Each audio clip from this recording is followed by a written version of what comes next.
Hi, I am fine and I hope you are fine. Welcome to this presentation from this channel. Our channel is known as the Geography Conception channel. In this presentation, we are going to discuss about the central place theory.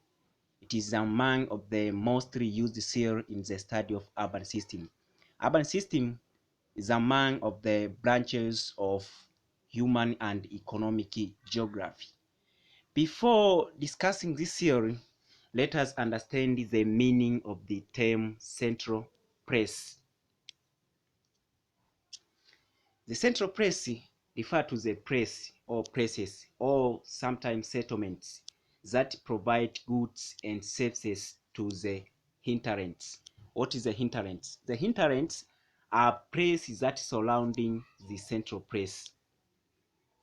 In your area of residence, there is a place where you obtain several goods and services. It can be economic goods or social goods. Or in a certain urban area, there is a place where most of people tend to get goods and services from such place. All of those places are called the central place. For example, market center, such as supermarkets, malls, and so on. All of these are central place. Why? Because they provide goods and services to the people that surround such place. Also, administrative center. It may be public offices, courts, and so on. All of these are central places because people get administrative services or sometimes human rights services. Also, religious center. They are also central places because they provide social services. They provide spiritual services. For example, churches and the other religious center. Also, social services center like health and the education center, they are also central places because they provide the social services to the people around. Now, the central place is considered as any place which provide goods and services to the people around, to the people from the places that surround such place. And we can have a lot of central places in a particular regions. For instance, we can have several towns in a particular regions where people get their goods and services. As you can see in the illustration, we have central places and hinterlands. Hinterlands as a place which surrounds the central place. Now, let us start our theory, which is the central place theory. The central place theory. This theory was developed by the German called Walter Christaller in the year 1933. And he developed this theory on his study of urban system in South Germany. So he developed this theory, or he introduced this theory during his study on the urban system in South Germany during the year 1933. So what does the central place theory state? What is the central point of the central place theory? The central place theory states that in every region there is a large city surrounded by several series of small towns and cities, in which the large city supply goods and services that surround the town and cities. In that case, a large city is considered as the central places of all small towns and cities. For example, in any country or in your country, there is a large city or there is a city where most of goods from external countries or most of services from external country enter in the country through such cities. For example, in Tanzania, there is a Dar es Salaam city where most of goods and services from other countries enter the country through such cities. Now, in every region, we have a large city, or sometime in every settlement, we have a certain town where most of goods and services enter in such place through such town, and such town or city we consider as a central place. Not only that, although these small towns and cities provide simple services to a large city, not only the large city provide services to the small cities and towns, but also the small town and city also provide services to the large city.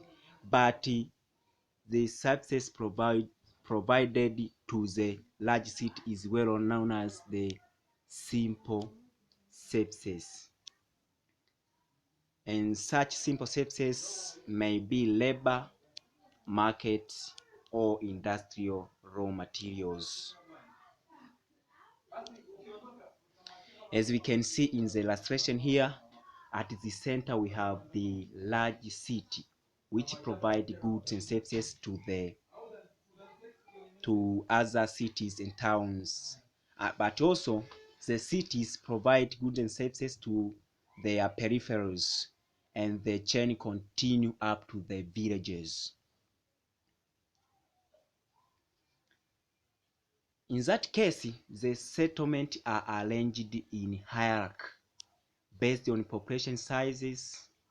If we say based on population sizes, we mean the place with large population is considered as higher order settlement as compared to the place with lower population. Also, distribution of settlements and its function in relation to each other. The hierarchy of settlement is based on function of a certain settlement. For example, if a certain settlement provide goods and services to other settlements, is considered as the higher order settlement. Also, each settlement has its own periphery.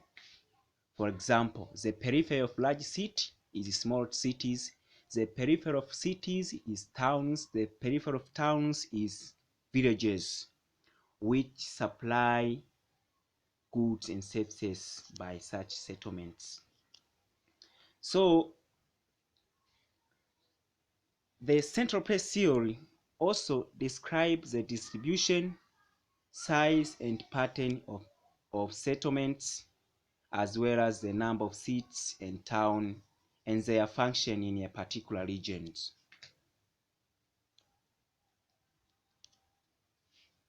Now, as every series, especially in social sciences, every series has its own assumption or sometimes arguments or evidences that support it. Similar to the central place theories, the theorist Christaller developed some assumptions that support his claims. And in this presentation, we are going to discuss about major 7 assumptions of the central place series. The first assumption is even flat planes. Christaller assumed the presence of even flat planes, meaning that the large city and its peripheries, other cities and towns, are located on the large flat landscape. If these towns and cities are not located on the flat landscape, it may be very difficult to the large city to supply goods and services to other cities due to geographical barriers, maybe presence of mountains and so on. Also, the population is evenly distributed. But remember, the population is even distribution, but the population of the large city is higher than the population of its peripherals. The population of the city is higher than the population of the towns. Similarly, the population of the towns is higher than the population of the villages. So the population is evenly distributed. Also, the resources are evenly distributed in these places, like human resources or natural resources. Also, the people in these places have similar purchasing power. The people have similar purchasing power. Everybody have a certain economic levels which is similar to another. So the people have similar purchasing power in these places. The people are able to purchase goods and services. Everybody is able to purchase goods and services in these places. Also, there is a perfect competition in these places. No one is stronger over the other in case of competition for the markets. Also, equal transport cost in all directions from the large city or from the central places. The transport cost from the central places is equal toward all direction or toward all small cities and towns, but in proportion ways. Although the people prefer the nearest markets.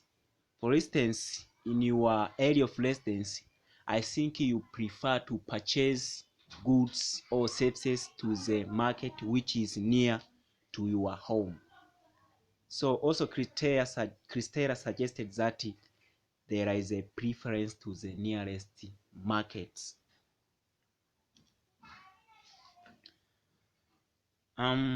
Also, Christaller categorized the settlement into 5 categories, starting from villages,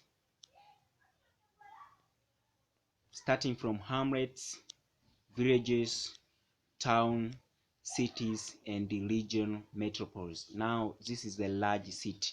So, the regional metropolis supply goods to the city supply goods to the town supply goods to the villages, and the chain continue up to the hamlets. As we can see in the illustration, the circle with red color representing the large city. We see its peripheries as the illustration shows. Christaller suggested that as transport is equal in all directions, from one level of settlement to another level of settlements, the settlement will form the circular shape. We said in one of the assumptions that the transport cost is equal in all directions, or the transport distance is equal in all directions. So the settlement pattern will form the circular shape. As you can see in the illustration here, the distance from here is equal to the distance from this way, also from this way, from this way. Now the settlement had formed the circular shape due to the equal transport distance from the central place to all direction. However, the circular shape lead to the so-called unserved and overserved area. See in the illustration, we have the places which have not covered by any circle. So those places are unserved. But there are places in this illustration here, there are places which is covered by 2 or more circles. So those places are served by more than 2 central places. As a result, Christaller suggested the hexagonal shape apart from the circular shape of settlement, so that to avoid the problem of unserved and overserved area. As we can see, the hexagonal shape of settlement, which was later suggested by the theorist Walter Christaller. There are several concepts which support this theory, but there are major two concepts that support the central place theory. The first concept is threshold population, and another concept is range. Now let us start with threshold population. The term threshold means a minimum amount of something required to support a certain operation or required to support a certain things. For example, there is a minimum amount of energy required to support the operation of a certain machines. That below such amount, the machine cannot operate. Or there is a minimum amount of water required to support the plant growth. Below such amount, the plant growth cannot be supported. Similar to this concept, threshold population, this is a minimum number of the people required to establish a certain business or required to support a certain business in a particular area. So if the number of the people is below that, the business cannot be established due to few customers which can support the development of such business or projects. Below this number, the business may not be established because the cost of operation may exceed the revenue due to few customers. So how this concept is connected to the central place theory? The central place theory is normally describes the presence of central place or a place which supply goods and services to the hinterlands or to the place that around or surround such place. So the central place is usually or often established in an area where the number of the people are enough to support the project or businesses that operate in the central place. For example, a supermarket cannot be established in the place where the number of the people is very low enough to support the businesses. In a simple language, we can say that you can think why the big projects are established in the places where the number of the people is higher, particularly in urban areas. You can find there is a lot of projects or business in urban area as compared to rural areas. The reason is that the number of the people is few enough to support the business operation. That's why most of the business are established in urban area rather than in rural area due to the variation in population. So another concept is range. In this case, range, we are talking about distance.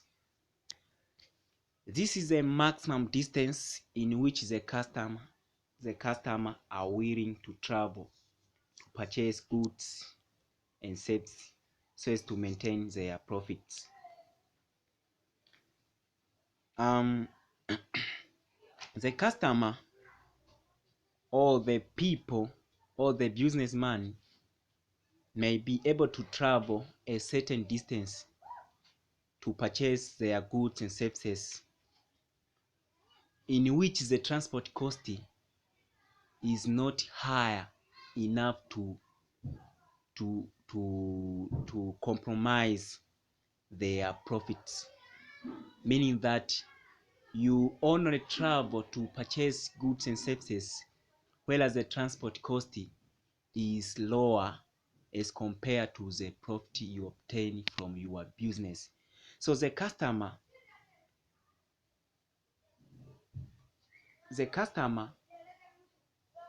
may not be able to travel a long distance or the distance with higher transport costs, because the transport cost may affect their profits.